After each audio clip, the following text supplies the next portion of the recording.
Welcome back to the channel. Today I'm going to Goodwood Race Circuit because I've been invited by Ferrari to test drive the new Roma. I'm quite excited because it's a very, very different car to what Ferrari have made for a while, and there's a lot of talk about it and how amazing this car should be. So I hope it meets up to my expectations or everyone's expectations of the car. You know my feelings about Ferrari and Italian cars in general. I've had so many German cars in my life, and then I had the Aston Martin, which was amazing, and I got this.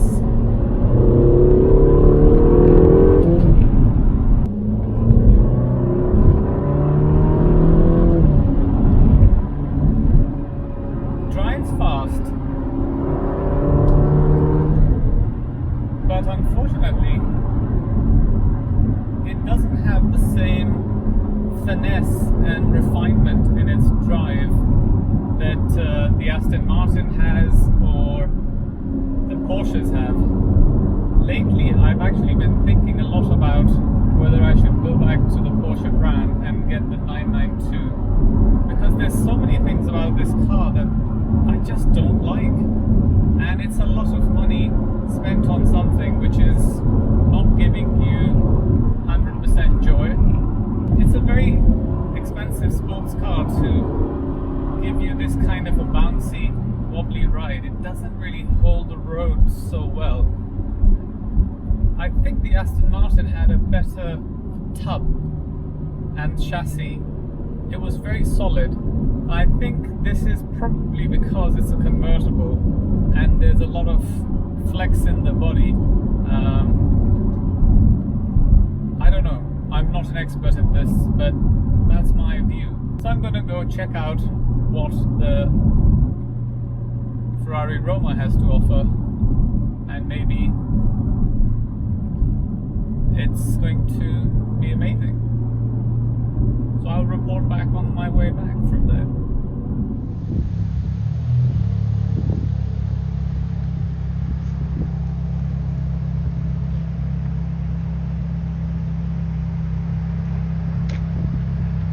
And welcome back.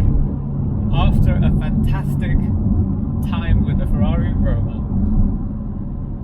I will try to put the clips on my drive, but unfortunately I wasn't allowed to film the inside, so I'll show you some clips of me on the racetrack and me on the roads. The car was fantastic. It was refined. It was very, very smooth. There was no rattle, no flex. All the things that I've known about the California, that car doesn't have those problems.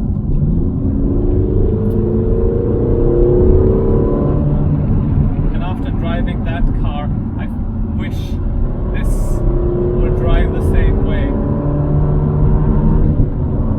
I think if they could make a convertible like the Roma, that car would just be a breakthrough, and it would just tick every box. The thing is, I like the California and the Portofino because they are complete all-rounders. You can go to the south of France, you can drive around in the city, you have enough storage space in the car, including the boot and the back seats, and if you suddenly have an emergency and you have to give your friends a little bit of a lift somewhere, you have the rear two seats. And the Roma had more legroom at the back for some reason. You're up in the rev range, giving it more drivability for everyday use. And it has no turbo lag whatsoever. No. As soon as you push your foot down, it goes. So I am quite sold by that car. No rattles, no nothing. They were pre-production cars that they gave us, so they weren't the finished product and they weren't fully refined. But by God, they were fantastic. I drove two different cars. racetrack and the other one on the streets, and both of them were superb, so amazing. If you want to try here on a little bit of a straight,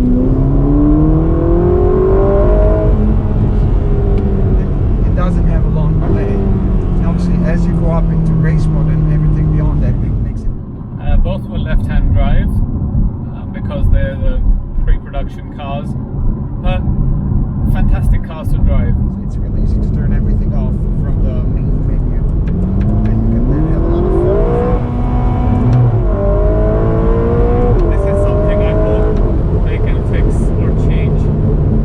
You know, when the rev limiter cuts in, it should switch to the next gear instead of slowing down. Yes.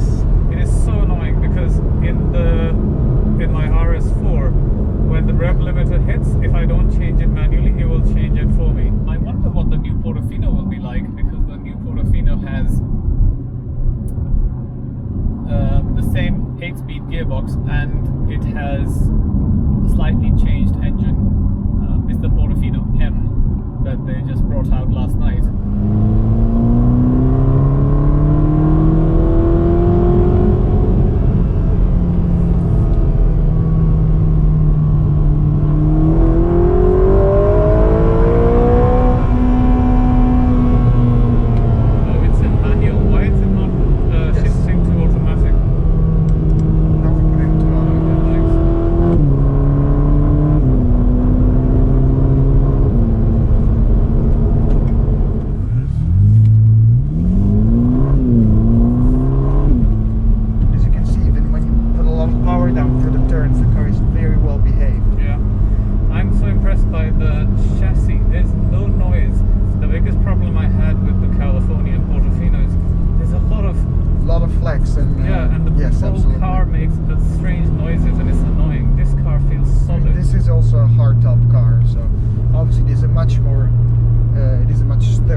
can pass him because we have to do another lap. Break straight here. Guarda, macchina nera, ti sorpassiamo. Dimmi tu dove. Ok, you can pass. From this side? Passo a destra, ok? You can pass on the right. Ok. Okay, mid wide, and close now. Okay.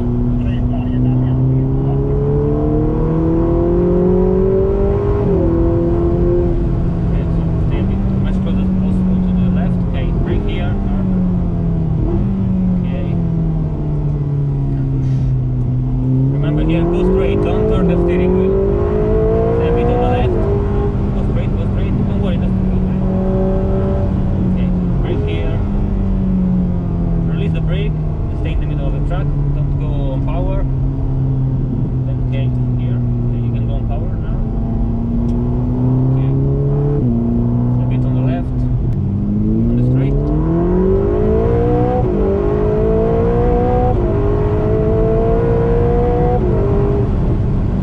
Okay.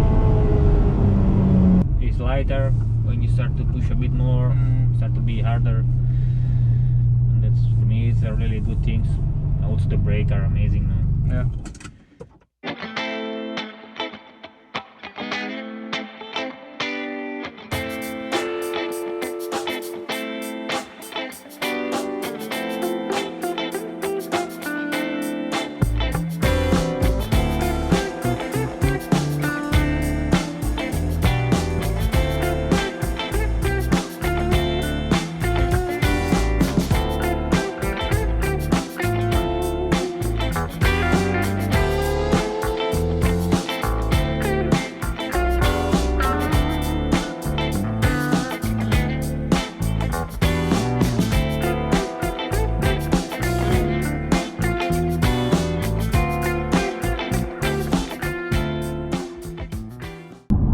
So I think that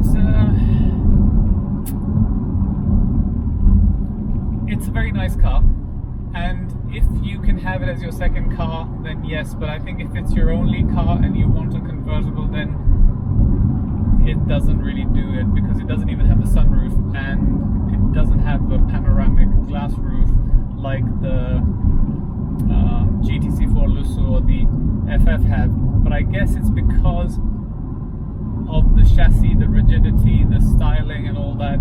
Maybe in future they'll bring it out, who knows. Right now it's very nice in the way it is, but I don't know if I would buy it, because after having this car I realized that if I could only have one car, that this car ticks all the boxes except for, yes, you can't go shopping to IKEA with it, but I guess